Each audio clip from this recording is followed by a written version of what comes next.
भारत ने पाकिस्तान की मिसाइलों को नष्ट कर उसके नापाक इरादों को ध्वस्त कर दिया है। दोनों देशों के बीच तनाव चरम पर है।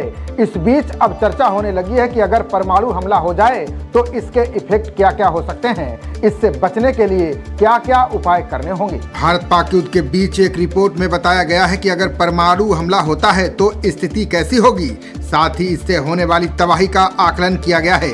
रिपोर्ट में बताया गया है कि अगर मजबूत परमाणु बम फटता है तो 100 सूरज जितनी चमक होगी। जहां परमाणु बम ब्लास्ट होगा वहां से 50 किलोमीटर तक के दायरे में लोग अंधे हो सकते हैं। तेज रोशनी के साथ साथ तापमान भी 10 लाख डिग्री तक पहुंच सकता है। इससे लोग और कई इमारतें भस्म हो सकती हैं। रिपोर्ट में आगे बताया गया कि हवाएं इतनी तेज चलेंगी कि 10 किलोमीटर तक सभी इमारतें, पेड़ या अन्य कोई भी चीज नहीं बचेगी, सब कुछ बर्बाद हो जाएगा। इस तूफान में आग की लपटें होंगी जिससे धरती पूरी तरह गर्म हो जाएगी। पेड़ पौधे सूख कर नष्ट हो जाएंगे, यहाँ तक कि स्टील और कांच भी पिघलने लगेगा। आसमान में एक विशाल बादल बनेगा जिसमें रेडियो एक्टिव कण 100 किलोमीटर तक फैलकर घातक रेडिएशन फैलाएंगे। ब्लास्ट के पहले घंटे में करीब 2 लाख लोग मर सकते हैं। महीनों बाद 1 लाख लोग कैंसर से पीड़ित होंगे। जहां परमाणु बम फटेगा वो जगह एक विशाल कब्रिस्तान बन जाएगी। अधिकांश ऊंची इमारतों को थामे रखने वाले विशाल स्टील के खंभे मक्खन की तरह पिघल जाएंगे। रेत इतनी गर्म हो जाएगी कि वो पॉपकॉर्न की तरह फटने लगेगी।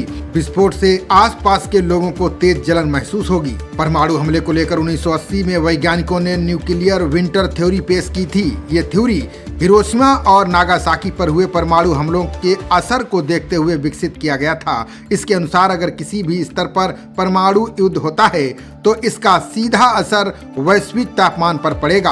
वैज्ञानिकों का कहना है कि बड़े स्तर पर परमाणु विस्फोट के बाद धरती का औसत तापमान 10 सालों में लगभग 10 डिग्री सेल्सियस तक गिर सकता है। इससे सूरज की रोशनी धरती तक नहीं पहुंचेगी, पेड़ पौधे मुरझा जाएंगे, वैश्विक खाद्य उत्पादन बुरी तरह प्रभावित होगा। इसका नतीजा सीधे तौर पर भूखमरी और वैश्विक खाद्य संकट के रूप में सामने आएगा।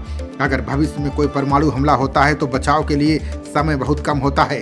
ऐसा इसलिए है क्योंकि विस्फोट के तुरंत बाद रेडिएशन का प्रभाव फैलने लगता है। रेडिएशन के फैलने के तुरंत बाद भागने की कोशिश ना करें, इसकी बजाय सुरक्षित जगह पर छिपने का प्रयास करें।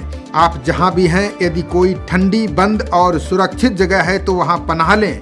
अगले 24 घंटों तक बाहर ना निकलें क्योंकि रेडिएशन के प्रभाव से यही सबसे सुरक्षित तरीका होगा। रेडिएशन के कण कपड़ों में चिपक सकते हैं, इसलिए तुरंत अपने कपड़े उतारकर उन्हें एक प्लास्टिक बैग में डालें। उन्हें सुरक्षित स्थान पर रखें और इंसानों या जानवरों से दूर रखें। इससे आप रेडिएशन के संपर्क में आने से बच सकते हैं। अपने शरीर से रेडिएशन कण हटाने के लिए साबुन और पानी से नहाएं। हालांकि शरीर को ज़्यादा रगड़ने से बचें क्योंकि इससे रेडिएशन कण शरीर में और फैल सकते हैं। आँख, नाक और कान को साफ करने के लिए केवल साफ कपड़े का इस्तेमाल करें। वहीं यदि आप खुले स्थान पर हैं तो जितना हो सके हवा के संपर्क में आने से बचें। घर के अंदर ठंडी जगह पर छिपने का प्रयास करें और खिड़कियों तथा दरवाजों को बंद रखें। इससे रेडिएशन के संपर्क में आने का खतरा कम होगा।